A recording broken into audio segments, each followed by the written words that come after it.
Hey friends, welcome back to So Here's the Thing. I am really excited to have our lovely friend here at the show, Dawn Richardson of Tech Savvy Creative, back. She is probably like my most frequent guest. Probably you or Sarah Erickson of Sarah and Design. I feel like I always have you guys here, which makes total sense because we are business besties. We've been through it all. And I'm going to pass the mic over to her. And she's actually going to be interviewing me today about just kind of recapping my year because I try to be an open book with everybody, but I find that it's really helpful to have questions asked of me by somebody else in order to like create that conversation that we like to have so much here on So Here's the Thing and have it be just really transparent and open and organic. So I'm not sure what she's going to be asking me, but like I said, I'm an open book and I'm here to share.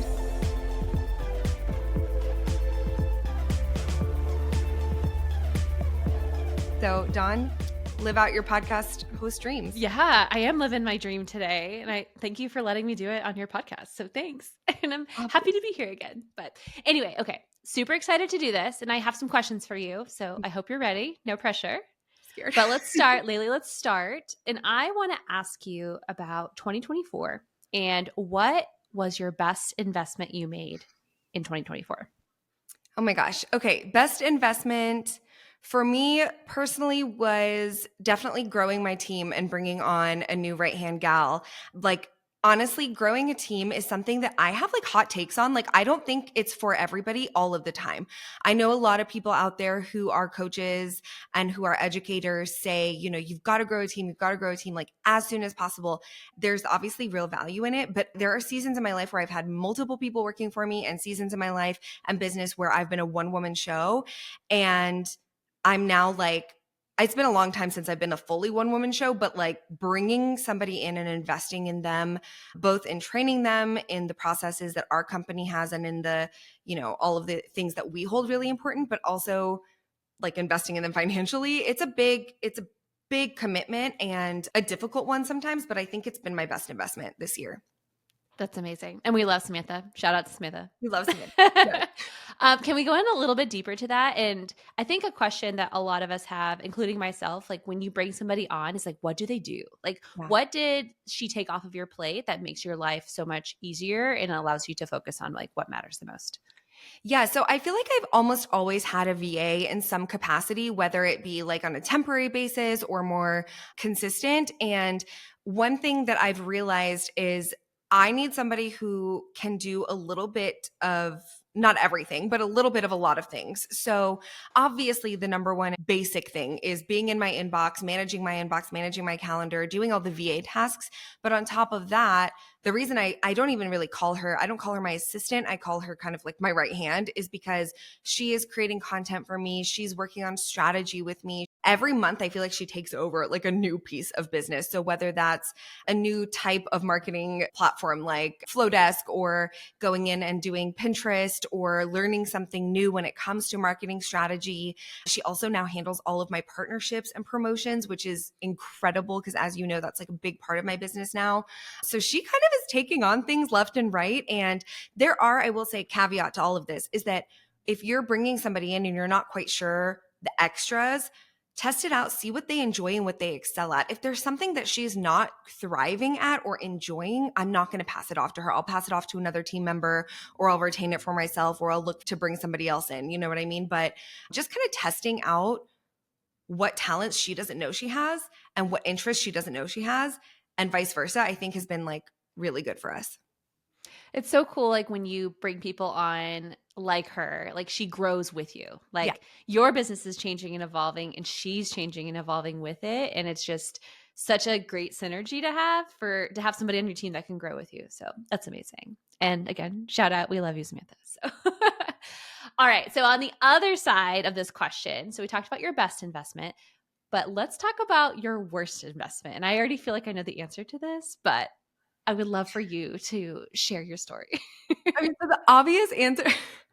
This is so funny. This is ironic because if you are listening to the show for the first time or you haven't been around for a while, the last episode Dawn was on, we broke down an investment that we made together, which was going to an in-person event and that it was just like one of the worst things we've ever attended in person. Now, I will say, worst investment, like that's such a harsh, like it's just such a like big word to use, like worst investment, because we took away a lot of things from it, from each other and our time together. So I will say, like, I really do think it was worth going because I got to be Yes. with you and Akua, and we got to sit down and mastermind and do all the things in person that we couldn't do virtually. But the actual like people that took our money from us, not so much the wisest investment of my choice. But I learned stuff, right? I learned what not to do, which sometimes is almost as important as what to do. Like it sounds like a bullshit answer, but it's completely true. Like I learned what not to do. And I think as an event host and as an educator, that's so important. Yeah, absolutely. I think like our theme from that was like you win or you learn, and we Yes. learned a lot. Yes. We did not win. Well, we won in our time together with each other and like our conversations we had and what like how we grew, but like did not that was not a win. But I Big mean, learn.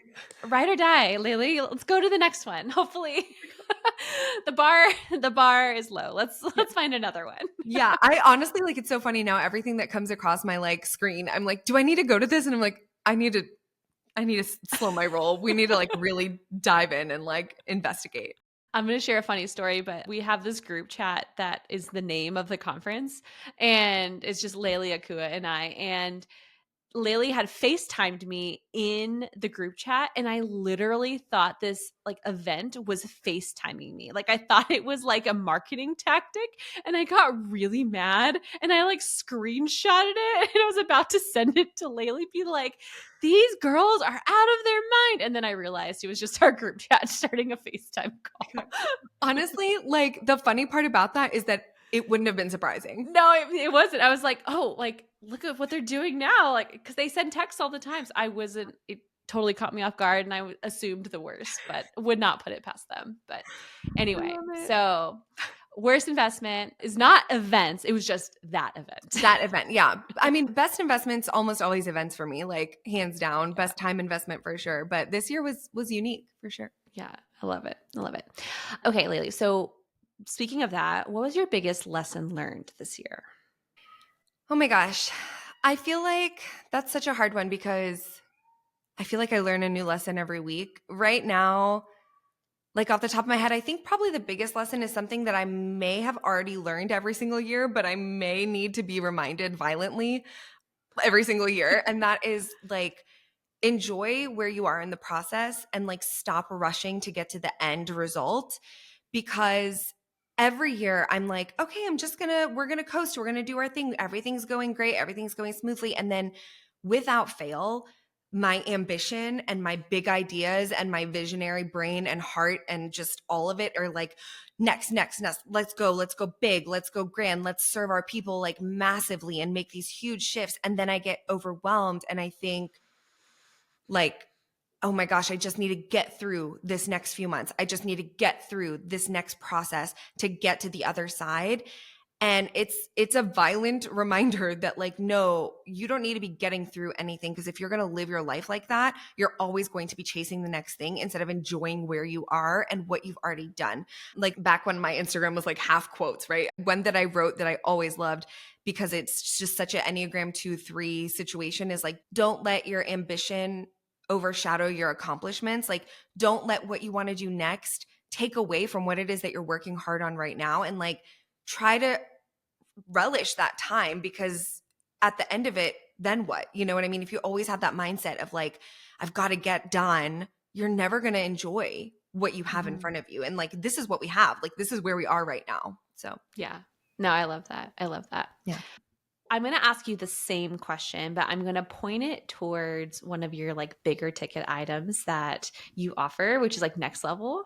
So, next level, your conference or your membership, when Mhm. it comes to the offerings that you have, what was a takeaway that you had this year about?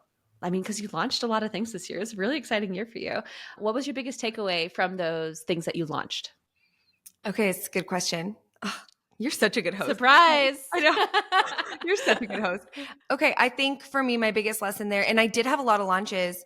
Ironically, at the end of this year, I was like, I didn't do anything this year. Like I was so hard on myself. And then I was like, wait, I actually launched You pretty, launched a pretty lot. big. Yeah, you did a lot. She did some big things. I mean, you started your year with a conference. Like, it feels like it was so long ago, but Yes. also not long ago at the same time. Yes. But like, that was like the beginning of your year, and it's just like a crazy time, but Yeah. that's like where it started. Yeah, and it feels like that was years ago and yesterday. So yeah, Yeah. it's hard. Yeah, but I think the biggest lesson for all of those launches and those big things were that I don't have to follow the norm. Yeah, this is what it is. I don't have to follow anybody's structure of a launch in order Yeah. for that launch to be successful. Next level, I did a very casual, non-launchy launch and sold out, and it was great, and it was like lovely, and the right people were there, and it was amazing. The conference leading to the membership, to the educators lounge, and it being such an organic part of it, that launch, my expectations, you've heard me say this a million times, I thought like 10 people would join and I would have time. 85 people joined and I was like, what just happened? But it's because it was organic, and it was against what every like coach or influencer or thought leader would have told me to do. But I did it anyway at an insanely low price. And the right people, the amazing people, the right community showed up. So I think just my big lesson there is like, if you have a big idea and you want to make it happen and someone is telling you you have to do certain things to make it happen, sometimes it's best to just shut out people's opinions and advice and just like listen to yourself, like trust yourself and your expertise and your gut and move forward from there. Oh my gosh, it's so good and so refreshing. I feel like we get so caught up in like what everybody else is doing and like, oh, that person is successful or at least seems successful. I think that's also another thing to consider is like we always see that highlight reel and we always think that somebody's booked out or they're, selling millions of dollars of templates or whatever it might be, but the reality of it might not be what you think it is. So it's always important to remember and like trust your gut, your community, and that's going to speak more volumes than anything else. So, Yeah. I mean, I do that too. I get caught up in that comparison trap like daily. So I get we it. all do. Yeah. We all do. But it's a good reminder for all of us. So whoever's listening, please be reminded. Okay. So speaking of all the amazing things that you did this year, what would you say is your biggest accomplishment? Oh my gosh. Like work wise, like business wise, biggest accomplishment? Yeah. I mean, or personal. It could be both. Or maybe one from each. Okay. Okay. The personal is like probably easier, but the business, okay, business wise, this is hard because I did 2 in-person events and those are almost always like what I would consider huge accomplishments because they're so hard. They're so hard Yeah. to put on.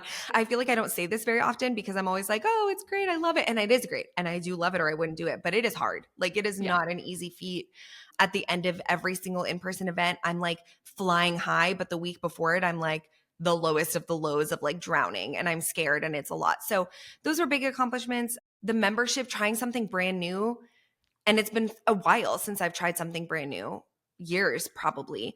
It was so scary. So I think a really big accomplishment business wise was having that be such a success right off the bat. And then also, I'm proud of myself for not letting it sit in that success and still trying to change it and make it exactly what I promised, which was a community that grows together and that we make decisions together in that community. So yeah, that was probably my Yeah. business I just wise. want to say, like, remember when this podcast was your like big launch, like the scary thing that you always wanted to do? And now just like, I don't know, it's just so crazy to think back. Like, I remember bantering back and forth with you about like what you were going to call the podcast and like, am I going to do it? I don't know. And like, here you are all of these years later. You've launched a conference, you've launched all of these offers, next level, like a membership. Like, I don't know. I just think you need to like just bask in that for a minute because it's pretty amazing. You're so good to me. Honestly, like it's so funny, you guys. Dawn, she's one of 4 people that hears me constantly be like, no one's going to do this. No one's going to sign up. And like, they always have to tell me like, lately, you're fine. Like, it's going to be okay. It's going to be okay. And then when it is, they get to say like, what did I tell you? Yeah. We say that a lot. Like, hey, didn't we say that it was going to be fine? Remember when you wanted one person in your membership? Yeah. It's amazing. Oh, it's fun. Bravo, my friend. Thank you. Bravo. What about a personal accomplishment? Do you have one? Oh, yes, I totally forgot. I think, no, I know the biggest personal accomplishment when it comes to like something really tangible is that my business was able to pay off almost like in entirety, not almost like we finished paying off all of Tim's law school student loans, which we've been trying to do for so long. So proud. And I know it's crazy. And we just paid off our car. So we have 0 debt in our household now. And it is a direct result of our business and of the business that I've built, which gives me such pride in not myself, but like the business as an entity of its own, and just such an appreciation for everybody who's like contributed to that, because that's a cool thing about small business, right? Is like you see it as they're getting all these wins. My clients, I'm helping them, I'm serving them. And then in the same way, our family is able to have this incredible thing happen. And it's also kind of satisfying because so many people in my real life like have no idea what I'm doing. And to them, I think a lot of people this will resonate with. It's to them with our little businesses and our little Instagrams, and we're out here on Instagram all the time being like, "Hey friends," like it's hard to show up that way when the people in our lives don't know what's going on, but then to write a check for tens of thousands of dollars that over the year has totaled over $100,000 toward my husband's law school debt. Like my little business is not as little as Instagram would imply. And so I think that embracing that and knowing that like I don't have to share that publicly. I want to because I want people to know like how much they can do, and if I can do it, you can do it. But it's just nice. It's nice from a personal standpoint to know that I'm contributing to our household and I'm able to make a big impact for somebody that I love and for the home that I've built and the life that I've built. So, yeah. It's amazing. It might feel small, but it's truly mighty. Like, and it's done so much for you. Yeah. I'm so happy for you. This is so good. Oh my goodness. Okay. I have one more question for you. And this one is a bigger one. But what are your big dreams for 2025? What's in store for us? Gosh, I mean, that's so hard. Dawn, that's so hard. Okay, I mean, as I go into 2025, we've got the conference at the end of March, beginning of April, just making that the very best it can be and making changes that still stay true to like the heart of the conference and what we work so hard to create for our community, but also like implementing changes that make it even better and make it fresh and new for the people who are returning, because so many people do return. So that's a big dream. And also seeing if there's maybe potential for it to go another way. I do have one really big dream for 2025 that I don't know if it'll happen, but it does involve traveling to a few different places and doing some maybe smaller in-person things that could be really fun. I really want to lean into connecting face to face with as many of my community members as I can. So that's kind of something that I am like noodling on. And then I actually, one of the big quote unquote failures that I've had for many years in a row has been getting onto YouTube and really like working on taking the things that I teach inside my community and to my clients and allowing more people to learn in that way. And I think that stems from a fear of visibility, which I think so many people have. I mean, my clients have it, I have it, like we all have imposter syndrome. We all have that like underlying fear of coming across a certain way. And I think one of my big dreams for 2025 is to really overcome that and actually start to, I think a lot of people that are listening to this are probably like, what is she talking about? Like, she seems confident. I'm out there on Instagram. I have my podcast. I speak on stages, but I still struggle and I stop myself before it gets, too far or to too many new people. And I just focus so much on my people, which I always want to do. But so one of my big goals is to just kind of embrace the unknown and put myself out there like even more than I have and try to extend out that ripple effect of impact even more than I have in the past, decade. I love that. I love the Laley Roadshow. Oh, yeah. We should call it that. Can I come? Please. Obviously. Yeah. A party bus? I don't know. It sounds fun, right? I know. I mean, honestly, like whatever, secrets aside, the people that listen to this can hear. I really want to do a podcast tour. Like I really want to do live recordings and I want to be able to like have these conversations in a room with people in it, That could be cool. Yeah. I love that. And to your last point, like talking about like just putting ourselves out there in a way. I know you and I have had some conversations about certain people on Instagram that are really good at just like they do something one time and now here they are and they're going to talk about it. And sometimes like we're like, why are they talking about this? They've done this one time. But other times we're like, they're putting themselves out there. And there's like something to really admire and embrace about that. And I know for me, that's something that I have to overcome as well, is just like, no, people want to hear what you're up to. People want to hear what you're doing and people want to learn from you. So you don't, I don't know, just getting yourself out there. It feels scary or you might feel like you're not ready enough, but that's not the point. The point is to like be out there. And Yeah. I think that's something that like both you and I are going to work on this year.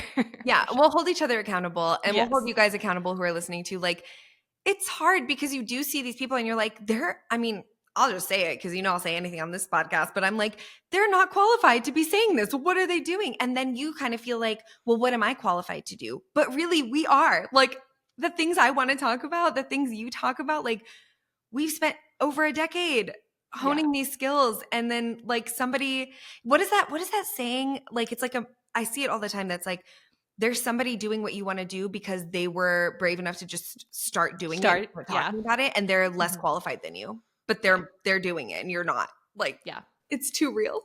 Yeah, it It is. hurts. It hurts. It's hard. It's hard for a lot of people. But I see those people that are doing it and I admire Mhm. them and I appreciate the Mhm. tenacity. I'm like, okay, I need to. Yeah. That's something we all need to work on. So, Yeah. It is yes. inspiring in that way. Like, I'll give them that. And I'll give you Yes. that for always pointing that out. I definitely admire it for sure. Yeah. All right, big dreams for 2025. So, all of us listening here, Lily, we all love you and we adore you. How can we support you next year? Wait, that's like the nicest question ever. I'm literally getting emotional. I don't really love to ask for things like this. So I don't No, but know. I'm asking you. You're not. You're not asking. I'm asking you. What can we do as your audience to connect with you, to support you next year, to invest in you? What's coming?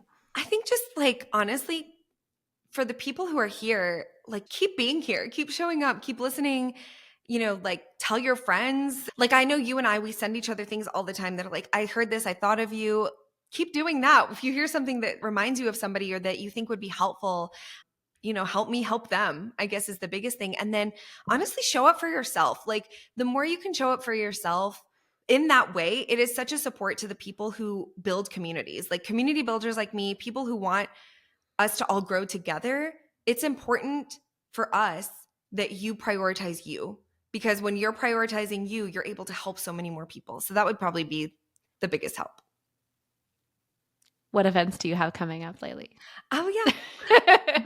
I'm like, hold on, you're not done yet. I know. I have the Creative Educator Conference, which is happening. It's like March 31st through April 2nd of 2025. And we do still have about like 20-ish spots left. So not a lot. That's it? Yeah, that's it. Oh. So I know it's kind of crazy. We cap it at 100, at least for this year. So we're almost there. So like, if you want to come, I would love for you to be there. And then I may bring back Next Level. I'm not 100% sure.